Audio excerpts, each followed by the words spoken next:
Lamine Yamal মাত্র 17 বছর বয়সেই কাঁপিয়ে দিয়েছেন ইউরোপ ফুটবল। তকমা পেয়েছেন মেসি জুনিয়র হিসেবেও। দুর্দান্ত এক মৌসুম কাটিয়ে ক্লাব বিশ্বকাপে অংশ না নেওয়া বার্সেলোনার তরুণ তারকা এখন ছুটিতে। আর ছুটিতে চলে গেছেন গুরু নেইমারের বাসায়। একসাথে ছবি শেয়ার করে নেইমারকে বলেছেন, আমার ভাই। ব্রাজিলিয়ান সংবাদ মাধ্যম জানিয়েছে, রিও ডি জেনেরিওর নিজ বাসভবনে ইয়ামালকে স্বাগত জানিয়েছে নেইমার। ইনস্টাগ্রামেও দুজন একসঙ্গে কাটানো মুহূর্তের ভিডিও পোস্ট করেন এই ব্রাজিলিয়ান তারকা।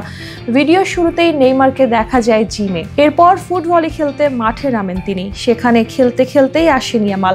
নেইমারের একটি বল নিয়ন্ত্রণে নিয়ে ফেরত পাঠান স্প্যানিশ এই বিস্ময় বালক। পরে সুইমিং পুলের পাশে দুজনের আড্ডা, খুনসুটির দৃশ্য দেখা যায় ভিডিওতে।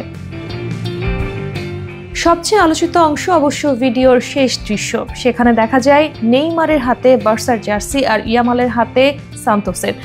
সব শেষে নেইমারের সান্তোসের জার্সি হাতে ইয়ামাল এবং ইয়ামালের বার্সেলোনার জার্সিতে নেইমারকে পোজ দিয়ে ছবি তুলতে দেখা যায়। এই ভিডিওর মন্তব্যের ঘরে ভালোবাসার ইমোজি দিয়ে ইয়ামাল লিখেছেন, আমার ভাই। ইয়ামাল নিজের ইনস্টাগ্রাম স্টোরিতেও নেইমারের সঙ্গে আরও কিছু মুহূর্ত শেয়ার করেছেন। ইয়ামালের নেইমার ভক্তি অবশ্য নতুন কিছু নয়। গত বছর সান্তোসের সময়কার নেইমারের একটি পুরনো জার্সি পরতেও দেখা গেছে তাকে। তবে এবার ভক্তি থেকে যেন এক ধাপ এগিয়ে বন্ধুত্বের জায়গায় পৌঁছে গেছেন দুজন।